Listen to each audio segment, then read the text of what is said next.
রয়েছে আমি মধুকল্পিতা। আজ দিনভর যে খবরের দিকে আমাদের প্রত্যেকের নজর ছিল যে সুপ্রিম কোর্টে ঠিক কি রায় বেরোয় চাকরি প্রার্থীদের, তাদের ভবিষ্যতে ঠিক কি হয়, এই খবরের দিকে লাগাতার আমরা নজর রেখেছিলাম। এবং যেমনটা আজকে সুপ্রিম কোর্টের পর্যবেক্ষণ, তাতে একটা বিষয় স্পষ্ট যে আপাতত মানে যে বিষয়টা এখনো পর্যন্ত উঠে যে চাকরি বাতিলে আপাতত স্থগিতাদেশ সুপ্রিম কোর্টের। মামলার পরবর্তী শুনানি আগামী 16 জুলাই। আরো একবার জানাবো আপনাদেরকে, চাকরি বাতিলে আপাতত স্থগিতাদেশ সুপ্রিম কোর্টে, মামলার পরবর্তী শুনানি আগামী 16 জুলাই। টাকা ফেরতে অন্তর্বর্তীকালীন স্থগিতাদেশ, যোগ্য অযোগ্য বাছাই হলে চাকরি যাবে, অযোগ্যরা চিহ্নিত হলে বেতন ফেরাতে হবে পর্যবেক্ষণ সুপ্রিম কোর্টের। অতিরিক্ত শূন্যপদ তৈরির মামলায় স্থগিতাদেশ, এখনই দমনমূলক পদক্ষেপ নিতে পারবে না সিবিআই। বাড়তি পদের তদন্তে গ্রেফতার নয়, চাকরি বাতিল মামলায় স্পষ্ট জানালো সুপ্রিম কোর্ট। আরো একবার জানাবো আপনাদেরকে, চাকরি বাতিলে আপাতত স্থগিতাদেশ সুপ্রিম কোর্টের। এবং এই বিষয় নিয়ে বিকাশ রঞ্জন ভট্টাচার্য আইনজীবী এবং এর পাশাপাশি ফিরদৌস শামীম, তিনি কি বলছেন, তাদের কি বক্তব্য একবার শোনাই আপনাদের।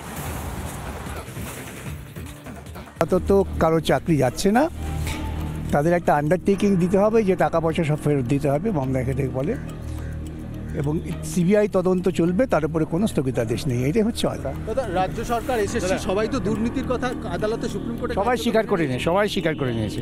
সিস্টেমিক দুর্নীতি তো বটেই, তার কারণ হচ্ছে দেখুন, যারা রেকমেন্ডেটরি অথরিটি তারাই স্বীকার করছেন যে হ্যাঁ সেখানে ভুল হয়েছে, সেখানে অ্যাপয়েন্টমেন্ট সেখানে নির্দিষ্টভাবে নিয়ম ভঙ্গ করে দেওয়া হয়েছে। আমাদের বক্তব্য অত্যন্ত পরিষ্কার যে যোগ্য প্রার্থীরা তারা যেমন থাকুক, কিন্তু অযোগ্যদের একজনেরও চাকরি থাকা উচিত নয়। কিন্তু সেই জন্য আজকে সুপ্রিম কোর্টের যে নির্দেশ, হাইকোর্টের জাজমেন্টের সাপেক্ষে যে অন্তর্বর্তীকালীন স্থগিতাদেশ উইথ এ রাইডার, যে যারা ইললিগাল অ্যাপয়েন্টিস বলে আইডেন্টিফাইড হবে, পরবর্তীতে যাদের চাকরি চলে যাবে তাদের কিন্তু প্রত্যেকের স্যালারি ফেরত দিতে হবে। ইন দ্য মিন হোয়াইল যে স্যালারি তারা উইথড্র করবে, এবং সিবিআই যে ইনভেস্টিগেশন, সেই ইনভেস্টিগেশন কন্টিনিউ করবে, কারণ আদালত বুঝতে পারছেন যে এখানে দুর্নীতি হয়েছে।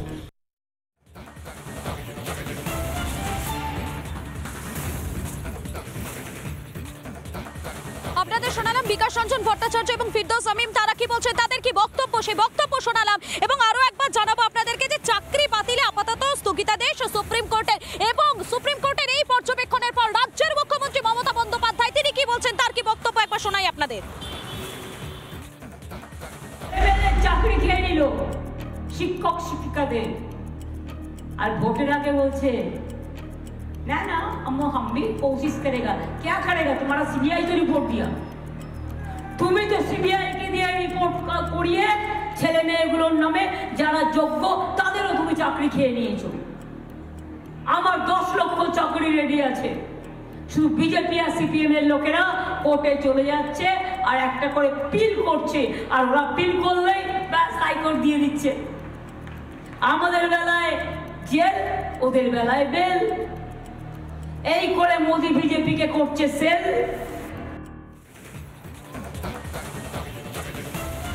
আপনাদের শোনালাম রাজ্যের মুখ্যমন্ত্রী মমতা বন্দ্যোপাধ্যায় তিনি কি বলছেন, তার কি বক্তব্য, সেই বক্তব্য আপনাদের শোনালাম। এবং আজ সকাল থেকে গোটা দেশের নজর যেদিকে ছিল যে সুপ্রিম কোর্টে কি সওয়াল জবাব হয়, সুপ্রিম কোর্টের কি পর্যবেক্ষণ হয়, সেক্ষেত্রে দাঁড়িয়ে সুপ্রিম কোর্টের অত্যন্ত গুরুত্বপূর্ণ একটি পর্যবেক্ষণ যে এখনই কোনো রকম দমনমূলক পদক্ষেপ নিতে পারবে না সিবিআই। তবে এই যে অতিরিক্ত শূন্যপদ, সেই অতিরিক্ত শূন্যপদ তৈরির মামলায় স্থগিতাদেশ, বাড়তি পদের তদন্তে কোনো গ্রেফতার নয়, চাকরি বাতিল মামলায় এমনটাই জানিয়েছে সুপ্রিম কোর্ট।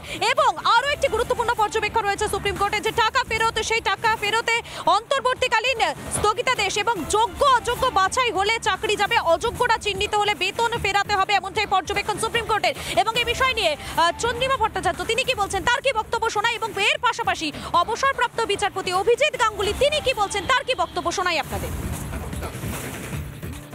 কিসে দিয়েছে ক্যাবিনেট ডিসিশনের যে তদন্ত, তার মধ্যেও ঢুকিয়ে দেওয়া হয়েছিল হাইকোর্টের অর্ডারে, সেটা হবে না।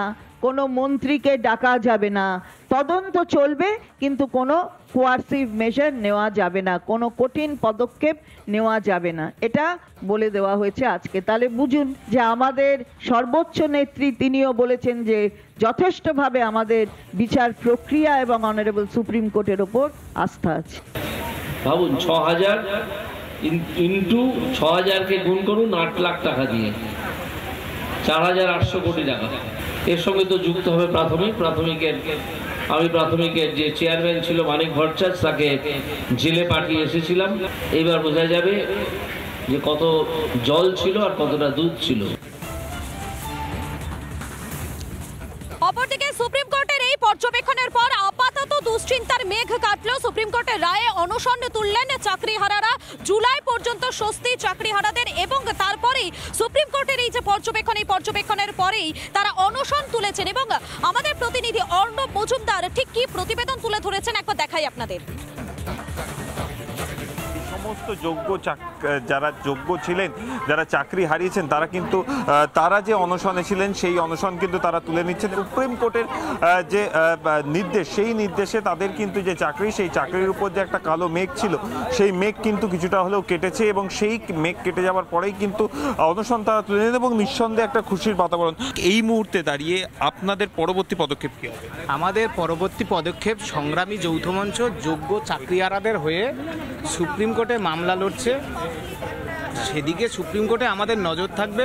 এসএসসি তো স্বীকারই করেছে এক প্রকার যে কারা দুর্নীতির সুবিধা পেয়ে চাকরিটা নিয়েছে আর কারা যোগ্য। আমাদের বিশ্বাস আছে আমরা ঘুষ দিইনি, সুতরাং আমরা যে সেই মেধাযুক্ত তালিকায় থাকবো এ বিশ্বাস আমাদের আছে।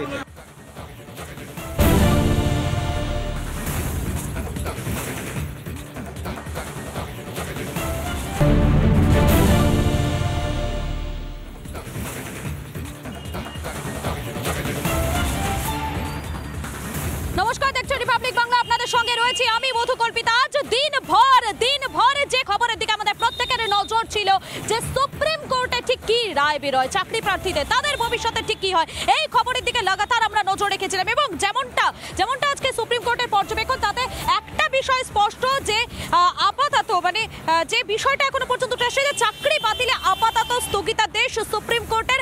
মামলার পরবর্তী শুনানি আগামী 16 জুলাই। আরো একবার জানাবো আপনাদেরকে, চাকরি বাতিলে আপাতত স্থগিতাদেশ সুপ্রিম কোর্টে। মামলার পরবর্তী শুনানি আগামী 16 জুলাই। টাকা ফেরতে অন্তর্বর্তীকালীন স্থগিতাদেশ। যোগ্য অযোগ্য বাছাই হলে চাকরি যাবে, অযোগ্যরা চিহ্নিত হলে বেতন ফেরাতে হবে। পর্যবেক্ষণ সুপ্রিম কোর্টের। অতিরিক্ত শূন্যপদ তৈরির মামলায় স্থগিতাদেশ।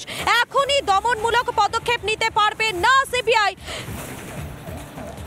বাড়তি পদের তদন্তে গ্রেফতার নয়, চাকরি বাতিল মামলায় স্পষ্ট জানালো সুপ্রিম কোর্ট। আরো একবার জানাবো আপনাদেরকে, চাকরি বাতিলে আপাতত স্থগিতাদেশ সুপ্রিম কোর্টের। এবং এই বিষয় নিয়ে বিকাশ রঞ্জন ভট্টাচার্য আইনজীবী এবং এর পাশাপাশি ফিরদৌস শামীম, তিনি কি বলছেন, তাদের কি বক্তব্য একবার শোনাই আপনাদের। আপাতত কারো চাকরি যাচ্ছে না, তাদের একটা আন্ডারটেকিং দিতে হবে যে টাকা পয়সা সব ফেরত দিতে হবে, মামলা হেঁটে বলে, এবং সিবিআই তদন্ত চলবে, তার উপরে কোনো স্থগিতাদেশ নেই। এটাই হচ্ছে কথা। রাজ্য সরকার, এসএসসি সবাই তো দুর্নীতির কথা আদালতে, সুপ্রিম কোর্টে সবাই স্বীকার করে নিয়েছে। সিস্টেমিক দুর্নীতি তো বটেই। তার কারণ হচ্ছে দেখুন, যারা রেকমেন্ডেটরি অথরিটি তারাই স্বীকার করছেন যে হ্যাঁ সেখানে ভুল হয়েছে, সেখানে অ্যাপয়েন্টমেন্ট সেখানে নির্দিষ্টভাবে নিয়ম ভঙ্গ করে দেওয়া হয়েছে। আমাদের বক্তব্য অত্যন্ত পরিষ্কার যে যোগ্য প্রার্থীরা তারা যেমন থাকুক, কিন্তু অযোগ্যদের একজনেরও চাকরি থাকা উচিত নয়। কিন্তু সেই জন্য আজকে সুপ্রিম কোর্টের যে নির্দেশ, হাইকোর্টের জাজমেন্টের সাপেক্ষে যে অন্তর্বর্তীকালীন স্থগিতাদেশ উইথ এ রাইডার, যে যারা ইললিগাল অ্যাপয়েন্টিস বলে আইডেন্টিফাইড হবে, পরবর্তীতে যাদের চাকরি চলে যাবে তাদের কিন্তু প্রত্যেকের স্যালারি ফেরত দিতে হবে। ইন দ্য মিন হোয়াইল যে স্যালারি তারা উইথড্র করবে, এবং সিবিআই যে ইনভেস্টিগেশন, সেই ইনভেস্টিগেশন কন্টিনিউ করবে, কারণ আদালত বুঝতে পারছেন যে এখানে দুর্নীতি হয়েছে।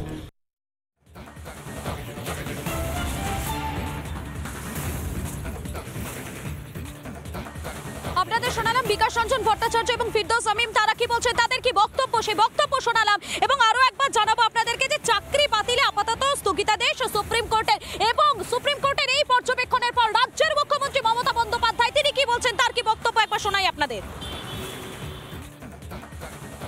চাকরি খেয়ে নিল শিক্ষক শিক্ষিকাদের, আর ভোটের আগে বলছে ना ना हम भी कोशिश करेगा। क्या करेगा? तुम्हारा सीबीआई तो रिपोर्ट दिया, तुम्हें तो सीबीआई के दिया रिपोर्ट करिए ছেলে মেয়েগুলোর নামে যারা যোগ্য তাদেরও তুমি চাকরি খেয়ে নিয়েছো। আমার 10 লক্ষ চাকরি রেডি আছে, শুধু বিজেপি আর সিপিএম এর লোকেরা কোর্টে চলে যাচ্ছে আর একটা করে পিল করছে, আর ওরা পিল করলেই ব্যাস হাইকোর্ট দিয়ে দিচ্ছে। আমাদের বেলায় জেল, ওদের বেলায় বেল। এই করে মোদি বিজেপিকে করছে সেল।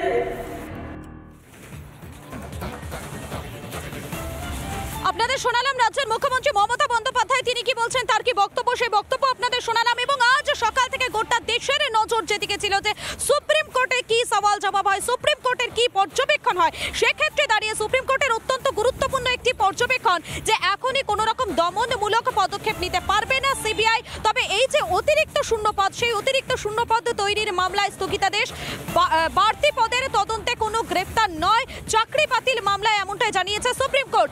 এবং আরও একটি গুরুত্বপূর্ণ পর্যবেক্ষণ রয়েছে সুপ্রিম কোর্টে যে টাকা ফেরত, সেই টাকা ফেরতে অন্তর্বর্তীকালীন স্থগিতাদেশ এবং যোগ্য অযোগ্য বাছাই হলে চাকরি যাবে, অযোগ্যরা চিহ্নিত হলে বেতন ফেরাতে হবে, এমনটাই পর্যবেক্ষণ সুপ্রিম কোর্টের। এবং এই বিষয় নিয়ে চন্দ্রিমা ভট্টাচার্য তিনি কি বলছেন, তার কি বক্তব্য শোনাই। এবং এর পাশাপাশি অবসরপ্রাপ্ত বিচারপতি অভিজিৎ গাঙ্গুলি তিনি কি বলছেন, তার কি বক্তব্য শোনাই আপনাদের। কিসে দিয়েছে ক্যাবিনেট ডিসিশনের যে তদন্ত তার মধ্যেও ঢুকিয়ে দেওয়া হয়েছিল হাইকোর্টের অর্ডারে, সেটা হবে না। কোনো মন্ত্রীকে ডাকা যাবে না, তদন্ত চলবে কিন্তু কোনো কোয়ার্সিভ মেজার নেওয়া যাবে না, কোনো কঠিন পদক্ষেপ নেওয়া যাবে না, এটা বলে দেওয়া হয়েছে আজকে। তাহলে বুঝুন যে আমাদের সর্বোচ্চ নেত্রী তিনিও বলেছেন যে যথেষ্টভাবে আমাদের বিচার প্রক্রিয়া এবং অনারেবল সুপ্রিম কোর্টের ওপর আস্থা আছে। ভাবুন ৬,০০০ ইন্টু ৬,০০০কে গুণ করুন ৮ লাখ টাকা দিয়ে, ৪,৮০০ কোটি টাকা। এর সঙ্গে তো যুক্ত হবে প্রাথমিকের যে চেয়ারম্যান ছিল মানিক ভট্টাচার্য, তাকে জেলে পাঠিয়ে এসেছিলাম। এইবার বোঝা যাবে যে কত জল ছিল আর কতটা দুধ ছিল। অপরদিকে সুপ্রিম কোর্টের এই পর্যবেক্ষণের পর আপাতত দুশ্চিন্তার মেঘ কাটলো। সুপ্রিম কোর্টের রায়ে অনশন তুললেন চাকরিহারারা, জুলাই পর্যন্ত স্বস্তি চাকরিহারাদের। এবং তারপরেই সুপ্রিম কোর্টের এই যে পর্যবেক্ষণ, এই পর্যবেক্ষণের পরেই তারা অনশন তুলেছেন। এবং আমাদের প্রতিনিধি অর্ণব মজুমদার ঠিক কি প্রতিবেদন তুলে ধরেছেন একবার দেখাই আপনাদের। সমস্ত যারা যোগ্য ছিলেন, যারা চাকরি হারিয়েছেন, তারা কিন্তু তারা যে অনশনে ছিলেন সেই অনশন কিন্তু তারা তুলে নিচ্ছেন। সুপ্রিম কোর্টের যে নির্দেশ, সেই নির্দেশে তাদের কিন্তু যে চাকরি, সেই চাকরির উপর যে একটা কালো মেঘ ছিল, সেই মেঘ কিন্তু কিছুটা হলেও কেটেছে। এবং সেই মেঘ কেটে যাওয়ার পরেই কিন্তু অনশন তারা তুলে নেন এবং নিঃসন্দেহে একটা খুশির বাতাবরণ। এই মুহূর্তে দাঁড়িয়ে আপনাদের পরবর্তী পদক্ষেপ কি হবে? আমাদের পরবর্তী পদক্ষেপ সংগ্রামী যৌথ মঞ্চ যোগ্য চাকরিহারাদের হয়ে সুপ্রিম কোর্টে মামলা লড়ছে, সেদিকে সুপ্রিম কোর্টে আমাদের নজর থাকবে। এসএসসি তো স্বীকারই করেছে এক প্রকার যে কারা দুর্নীতির সুবিধা পেয়ে চাকরিটা নিয়েছে আর কারা যোগ্য। আমাদের বিশ্বাস আছে আমরা ঘুষ দিইনি, সুতরাং আমরা যে সেই মেধাযুক্ত তালিকায় থাকবো এ বিশ্বাস আমাদের আছে।